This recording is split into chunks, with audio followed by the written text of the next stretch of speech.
What if the place you trust to save your life becomes the place that almost ignores you to death? Ava Ramirez gripped her phone like it was a lifeline. Her fingers trembled, partly from the pain that had been gnawing at her abdomen all morning, and partly from nerves. She had never expected her day to end like this, sitting in a crowded emergency room, clutching her stomach, trying to make sense of the sudden escalation of sharp, unrelenting pain. She raised the camera just enough to frame her face. "Hey, everyone. I'm heading into the ER, she whispered, keeping her voice low. I don't know if this is serious, but I just want you guys to see what's happening. The comments flooded in. Be careful. Stay calm. You're doing the right thing. Her followers had no idea how quickly things could spiral from uncomfortable to life-threatening. They only knew her as an energetic, outspoken influencer, a young woman in control of her life. And yet, the control she relied on so heavily felt like it was slipping away, minute by minute. Ava parked her car and stepped out, wincing as the stabbing pain spread through her lower abdomen. The city's late afternoon sun cast long shadows across the ER entrance. Her hoodie was too tight, her jeans slightly uncomfortable, but she didn't care. Every step brought the pain sharper, almost blinding at times. She inhaled deeply and reminded herself, she was in a hospital. She was supposed to be safe.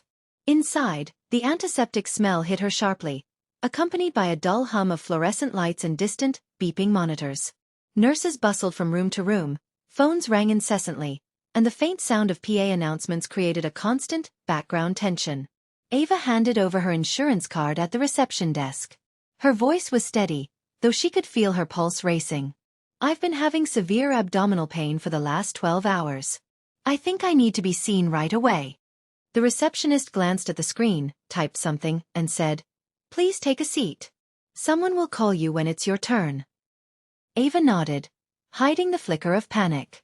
She pulled out her phone and continued the live stream, narrating quietly. "Just got here. Waiting room's packed.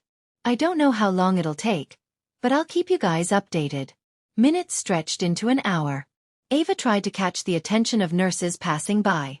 A glance here, a polite nod there, but nothing more. Other patients, arriving after her, were called first. She felt the first stirrings of helplessness. This isn't supposed to happen. Hospitals are meant to help people, right? Her stomach knotted painfully. Every time she moved slightly to adjust her position, a fresh stab shot through her lower abdomen. Her hoodie stuck to her back, the air-conditioned lobby doing little to cool her sweat. The live stream continued, her voice now tinged with discomfort. It's getting worse. It hurts when I breathe, guys." Her followers offered encouragement, anxious but powerless from the other side of the screen. "Call someone. Ask again. Don't let them ignore you." Ava nodded silently. She had tried calling for help herself, but no one seemed to notice beyond routine procedural checks. 2 hours in, her chest began to tighten. She had never experienced pain this sharp, this persistent. Her breaths were shallow, measured, but even then, each inhale sent another wave of agony through her body. She pressed her hand over her stomach, trying to make it smaller, manageable. Her phone continued to record, every grimace, every shallow gasp captured in real time. A nurse finally glanced her way. It was barely more than acknowledgement, a fleeting look before moving on. The neglect was not malicious. It was procedural, systemic. Ava could feel the growing sense of invisibility wrap around her like a weight. She couldn't understand why no one had reacted sooner. She didn't yet know that bias in subtle ways was part of the system she was navigating. By the third hour, Ava was trembling. She felt dizzy, her legs weak beneath her. Her voice, still quiet for the live stream, shook. I don't know if I can wait much longer. It hurts too much." Comments poured in, frantic. "Someone get help. This isn't right." But outside the ER, her audience could only watch helplessly. Finally, a young doctor approached, clipboard in hand. "I'll be seeing you now," he said. Ava tried to explain the intensity of her pain, the way it had grown steadily worse. He nodded, asking questions with a calm, neutral tone, as if she were an ordinary patient with a minor complaint. The contrast between her internal alarm and his detached professionalism sent a new spike of fear through her chest. She was moved to a treatment room. The monitor was hooked up, a blood pressure cuff secured around her arm, oxygen sensors clipped to her fingers. The readings, though subtle at first, began to fluctuate dangerously. Her pulse raced, her oxygen levels dipped. Ava felt a cold wave of panic sweep over her. Something is really wrong. I'm not okay. Her phone lay beside her, still streaming. Her followers were witnessing the tension unfold in real time, unaware of how close she was to a serious crisis. Nurses hustled, exchanging urgent whispers. Staff who had previously moved slowly now spoke in clipped tones, eyes darting between monitors. But Ava's body, every part of her, was already telling her she had been waiting too long. The pain became almost unbearable. Her stomach felt as though it had ignited, a fire consuming everything inside her. She gasped, trying to inhale, but every breath was a shock to her system. She wanted to scream, to demand attention, to claw her way out of the helplessness, but she could barely move. Her limbs felt heavy, unresponsive at times. She didn't have the capacity to reflect on justice or systemic failure. Her mind oscillated between flashes of fear, the raw physical agony, and disorientation. Will anyone save me? Am I going to make it? Those were her only thoughts, punctuated by shallow, rapid breaths and involuntary cries of pain. Suddenly, the monitors began beeping rapidly. Nurses rushed to her side. 4 lines were started, oxygen masks fitted, and medical orders were called out. Ava's body quivered violently, a combination of pain, fear, and the shock of adrenaline flooding her system. She tried to focus on her phone, to keep the stream running, but her consciousness began to blur. Words came out haltingly, fragmented.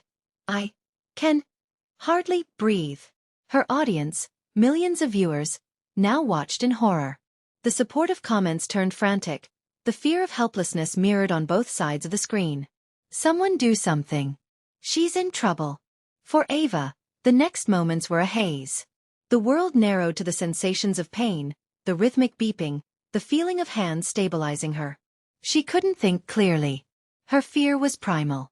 The realization that she had been left waiting, ignored, became secondary to the immediate, overwhelming reality: survival. And then, a subtle pause in the chaos. One nurse, speaking quietly to a colleague, remarked that if Ava had been seen just 30 minutes earlier, her treatment could have been straightforward. Now, hours of delay had turned a simple ER visit into a near crisis. Her vision blurred.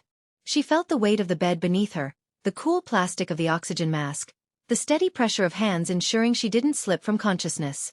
Ava was barely alive and the crisis had just begun. She had no ability to reflect on the injustice yet. Her audience had no answers, only fear. The room buzzed with controlled chaos. When every second counts and your body is screaming for help, how far would you go to make sure someone truly sees your pain? If you want to follow Ava's fight, witness how the live stream unfolds, and learn what you can do to protect yourself in an ER, subscribe and turn on notifications. You won't want to miss what is next. Ava's eyes fluttered open intermittently, her body still trembling from the hours of escalating pain. The world around her was a blur of bright lights, urgent footsteps, and beeping monitors. Her phone lay beside her, screen still glowing with the live stream that had become the unintentional record of her near crisis. Comments scrolled faster than she could comprehend, words of alarm and disbelief flooding in. Why weren't they helping? Is she okay? Call someone. She wanted to focus, wanted to make sense of it, but the pain was relentless, and her body refused to cooperate. Every breath was shallow, every small movement brought a spike of discomfort. She tried to speak, but her voice was weak, fragmented. Her followers, millions of them, had already noticed the unusual length of her ER visit. Clips of her grimaces, the ignored glances, the slow procedural movements of the staff, had begun circulating on social media. Tweets, videos and posts shared screenshots from her live stream. She's been in there for hours. How is this allowed? The story gained traction not because Ava planned it, but because her vulnerability and the apparent neglect resonated universally. Back in the ER, staff were now fully aware of the live stream. The hospital's atmosphere shifted subtly. Conversations in hushed tones hinted at embarrassment, concern, and perhaps fear of public scrutiny. The doctors and nurses had a new urgency, not only because Ava's condition demanded it, but also because an invisible audience had already begun judging their actions. Ava couldn't understand the shift in behavior, but she felt it. Nurses moved faster, checking monitors, adjusting IVs, ensuring her oxygen mask fit properly. Doctors debated treatment options at the foot of her bed, their voices clipped and clinical. Ava's pulse raced, not just from the pain, but from the chaotic energy of the room. Her followers continued to comment, their concern palpable. She's in real danger. Someone do something. Ava tried to respond, her lips trembling. I can't breathe. A little. Every small effort was met with a chorus of encouragement. Hang in there. Stay with us. The live stream had become more than documentation. It was a lifeline connecting her to the outside world in real time. The educational aspect of the situation began to emerge organically.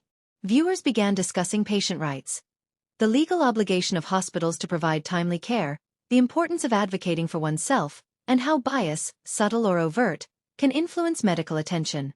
Ava herself, though weak and confused, absorbed bits and pieces as she watched comments scrolling in. She realized that millions of people were learning from her experience, seeing how a routine ER visit could spiral into a dangerous situation. Hours passed, and Ava's condition stabilized, though barely. Medical interventions had begun. For fluids, pain management, monitoring of vital signs. She felt some relief, but the fatigue and residual pain were overwhelming. Her vision blurred intermittently. Her limbs ached. She was no longer fully coherent, her thoughts fragmented, drifting between fear, discomfort, and the occasional awareness of the phone beside her capturing every moment. Meanwhile, the viral nature of her live stream sparked action beyond social media. Patient advocacy groups contacted the hospital, journalists reached out for statements, and online communities debated the responsibilities of medical staff. Her audience, initially passive observers, had become an active force. The very act of documenting her suffering had transformed into a tool for accountability, though Ava herself was too ill to process the implications fully. The shock came subtly but sharply. A nurse, speaking quietly to a colleague, mentioned that the ER had been unusually busy that day. Not an excuse, the nurse added in a low voice, eyes flicking to Ava. We should have prioritized her. The staff had been caught in a system that forced triage decisions, yet the delay had pushed Ava perilously close to crisis. Ava, drifting in and out of awareness, heard fragments of the conversation. Her comprehension was partial. Her mind clung to the pain, the fear, and the rhythm of the monitors. She realized only faintly that her followers' presence had made a tangible difference. If her stream had not existed, the staff might have continued at the slower pace dictated by routine. Now, everyone in the room seemed alert, urgent, focused on her stabilization. As her body gradually regained some strength, a new tension emerged. The realization that the outside world had seen her most vulnerable moments. She was alive, yet exposed. Her suffering, documented and broadcasted, had become both evidence and spectacle. There was a mix of relief and anxiety. Relief for the care finally being administered, anxiety for the unintended consequences of being visible during a private crisis. By late evening, Ava was finally able to sit up slightly, leaning against the hospital bed with weak support from a nurse. Her phone continued recording, though her voice was faint. Thank you for being here. The live stream comments were a blur of empathy, outrage, and advice. Her followers had learned a hard truth. Waiting in an ER, even with visible distress, can carry unexpected risks. Shocking reveal number 2 came when a senior doctor entered the room. He reviewed Ava's charts, vital signs, and the sequence of events. He paused, reading the live stream transcript alongside the nurse's notes. If she had arrived 30 minutes earlier, he murmured, we could have treated this with much less risk. The delay almost pushed her into critical condition. Ava's weak gaze followed him, comprehension partial, but the implication was terrifying. She had survived, but survival had required intervention only after her condition reached a near-crisis point. The system that was supposed to safeguard her had allowed her to drift dangerously close to irreversible harm. Her audience, meanwhile, continued to process and debate. Comments mixed empathy with outrage. How can hospitals allow this? What would have happened if she hadn't been streaming? Ava's ordeal had become a lens through which people could examine the intersection of patient rights, medical bias, and social accountability. The live stream had unintentionally become a lesson, a case study in vulnerability, vigilance, and advocacy. By the end of the night, Ava was resting, physically stable but mentally fragmented. Her phone continued recording, a faint glow in the dim room.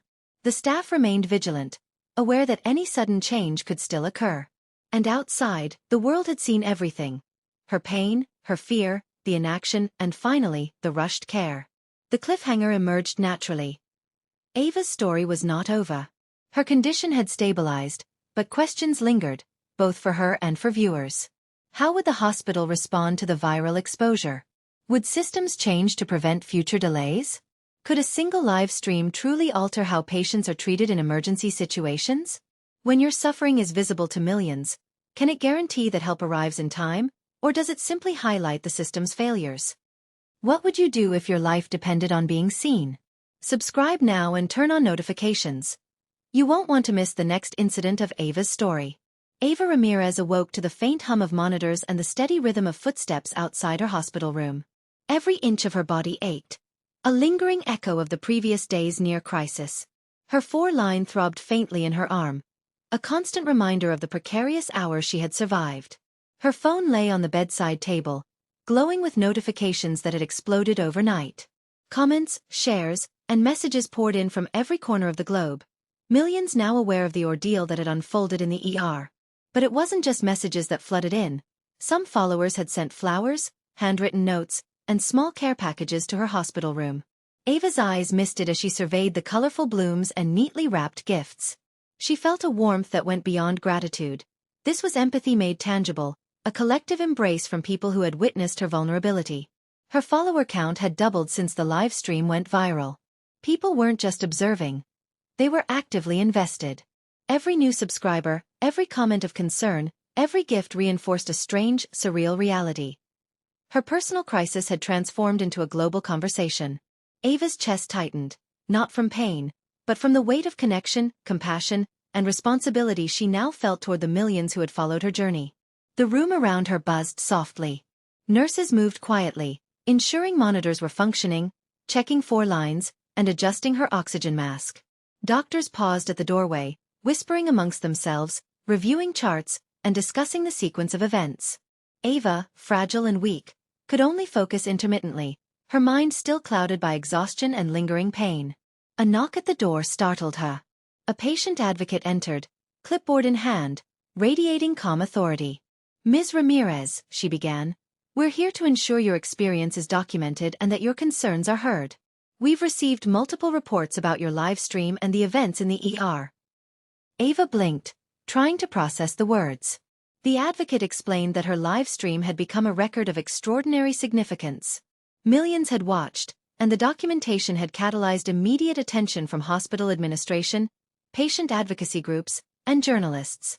The stream had become unintentional evidence, a visual record of what happens when a patient's pain is minimized or overlooked. Ava's body remained fragile, but the magnitude of what had transpired began to sink in. The ER staff, previously moving at a slow procedural pace, had been forced into urgent action the moment the live stream circulated. Her presence online had, in effect, created a form of accountability that the hospital could not ignore. Fragmented memories of her ordeal surfaced. She remembered the waiting room, the ignored glances, the deep, searing pain that had left her gasping for air. Her recollections were jagged, moments of extreme discomfort, interspersed with the haze of semi-consciousness, each fragment now imbued with new context. Millions of viewers witnessing her struggle in real time. Educational insights emerged organically through these reflections. Ava's experience had highlighted several critical lessons. Patient rights. Every patient is entitled to timely attention and a respectful, attentive staff response. Documenting symptoms clearly and requesting updates can make a tangible difference. Advocacy and visibility. Whether through family, friends, or social media, visibility can influence how seriously concerns are treated. Ava's live stream was an extreme example, but it reinforced the principle that being observed matters. Awareness of bias. Subtle systemic biases, conscious or unconscious, can influence who is prioritized for care. Recognizing this enables patients and advocates to respond more effectively. Recognizing red flags, rapidly escalating pain, dizziness, shortness of breath, or changes in consciousness are signals to escalate attention immediately. Her mind wandered, not to judgment or anger, but to the enormity of the response.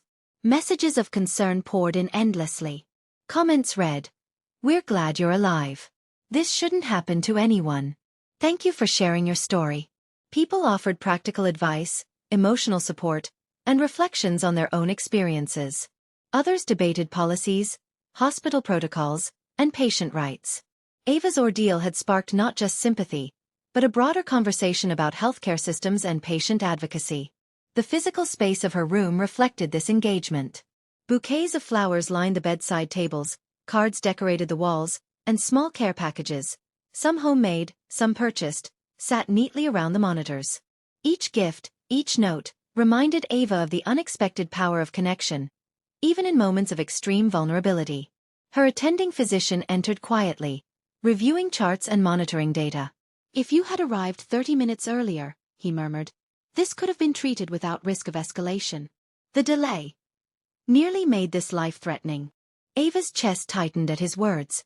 She had survived, yes, but survival had required intervention only after her condition had reached a near-crisis state.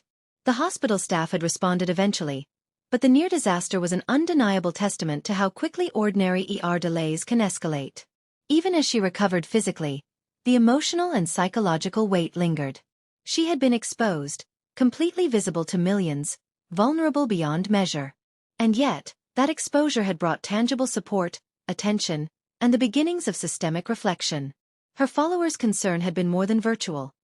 They had sent gifts, doubled her follower count, and mobilized attention that might otherwise never have existed. Ava began reflecting on the broader implications without stepping outside her realistic state of recovery. She thought about the millions of patients whose experiences were invisible, unrecorded, and unacknowledged. Her story was rare precisely because it had been documented and witnessed. The lesson was sobering. Visibility could save lives, but it was not a guarantee. She spent the following days gradually regaining strength, each movement a reminder of the ordeal she had survived. Nurses assisted her gently, monitoring vitals, checking IVs, and offering guidance on how to avoid complications during recovery. Doctors reviewed her records with a measured urgency, noting areas where protocol might be improved, ensuring that future patients would not face the same delays. Her phone remained active, though no longer streaming continuously.